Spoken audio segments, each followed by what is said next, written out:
A compassionate policy is one that has confidence to reject the shrill narratives that all who come to us for help should be treated as liars, scroungers, or less than fully human.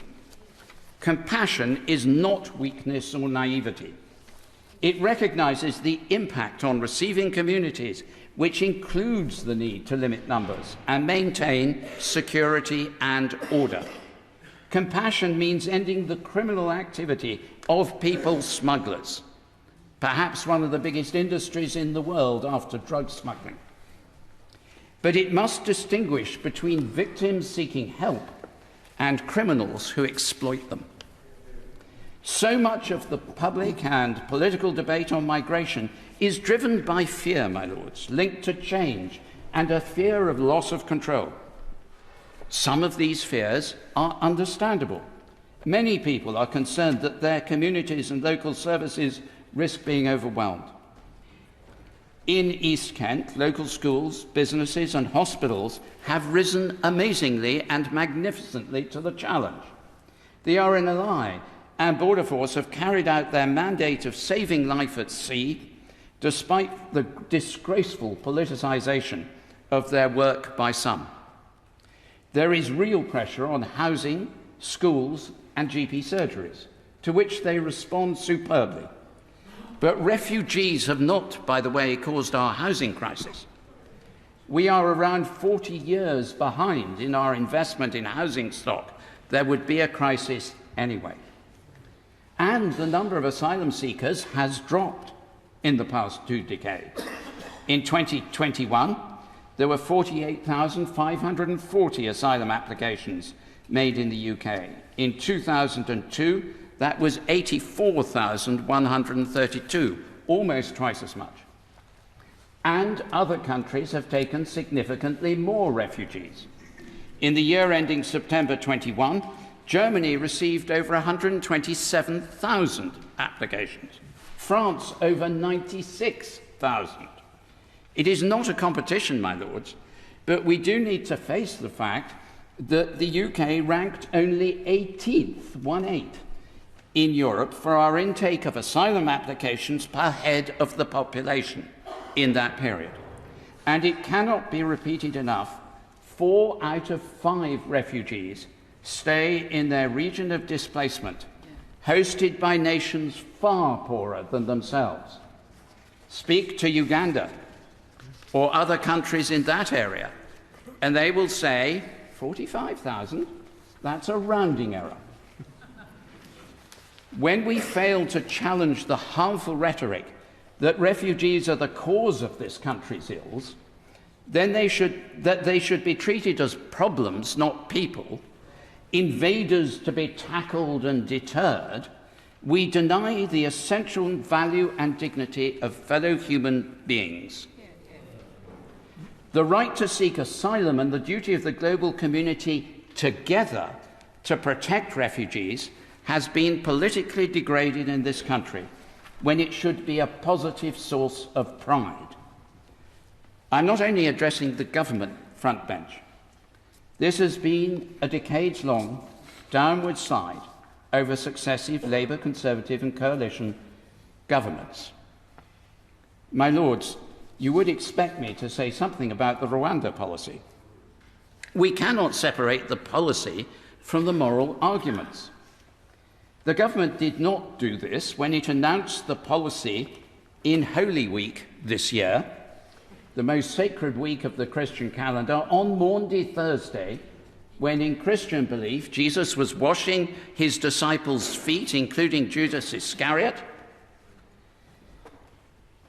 and the Prime Minister of the time gave a speech in which he used the word compassion 6 times and described the policy as the morally right thing to do. In my sermon on Easter Sunday, I gave a brief view of this. It was 5 lines in a 3-page sermon. And shortly after, every one of my colleagues on these benches issued a statement concluding that this was an immoral policy that shames Britain. it is very rare on these benches that we're united on almost anything. I congratulate the Prime Minister on managing to unite the bench of bishops. What a miracle. It's a good reason for the other 53% of the population to click the census saying they are Christians. The government has said that the Rwanda policy aims to deter people arriving in the UK through illegal, dangerous or unnecessary methods. There is little or no evidence that this deterrence or the hostile environment works. The government's own impact assessment confirms that. The complaint I make is not about Rwanda, a country I know well, and in which there is much that I admire. A compassionate policy is one that recognises we have a share of global responsibility. Outsourcing our share creates more opportunities for people smugglers to operate in and around Rwanda. It's not a solution, it's a mistake, and it will be a failure. Furthermore, the desire for orderly migration to discourage people from skipping the queue is absurd if there is no legal queue, a point the Home Secretary and her officials recently conceded at the Home Affairs Select Committee in the Commons. There is no safe or regular route for an Iranian Christian or a gay man or woman from Eritrea to come to the UK to claim asylum. Yet both would be highly likely to have a valid claim if they got here. Unless you're coming from Ukraine, Afghanistan, Syria or Hong Kong, and that, by the way, is not asylum but financial visas, or are eligible for the restrictive family reunion criteria, there is no regular route that you can use. It was reported this month that not one person has been accepted and evacuated from Afghanistan under the Afghan Citizens Resettlement Scheme. The Minister has very kindly written to me to correct that report, which was in the newspapers last Sunday. I hope in his response that he will clarify that correction for the whole House. When migrants arrive here, our system is grossly wasteful in both human and financial terms. Control has become cruelty. Staggering inefficiencies by successive governments trap people in limbo at incredible expense to the taxpayer, in the system for years, unable to build a life or to contribute to our society. I recently came across someone who'd been in the asylum system for 14 years. 14 years, my lords. Home Affairs Select Committee evidence shows that of all the people who arrived in the UK and by boat and claimed asylum in 2021, only 4% of claims had been processed by the Home Office by October 2022. This does not treat people with dignity or compassion, and nor is it control. As well as the overcrowded and disease-ridden conditions exposed recently, which the government is now addressing, camps and hotel accommodation keep migrants separate from the rest of the community. This segregation feeds concerns about lack of control. It fails to treat asylum seekers and refugees as neighbours who are to be loved or citizens in waiting. We miss out on the gifts they bring and want to contribute. I met someone yesterday who is now a citizen, incredibly proud of his citizenship and contributing enormously to our society, working with people in prison to help them go straight when they come out. Solidarity with others is built by contact and building relationships.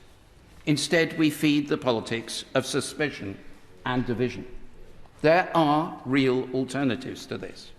We've seen in the Ukraine scheme that asylum seekers and refugees can live within existing communities. Such communities should receive prompt and adequate government support. It does cost money, but cheaper than exporting our responsibilities, and much cheaper if the system is compassionate, clear, efficient, accurate, and effective. We are clear that the UK cannot take everyone, but it can make its decisions through a system which balances effective, accurate, and clear control with compassion and dignity, a system which is based in our history and proper moral responsibilities. We used to talk of no recourse to public funds. A system of segregation risks creating a policy of no recourse to public compassion. We should take heart from the magnificent public response to refugees of recent years. There are still, in this country, profound reserves of kindness and goodwill to draw on.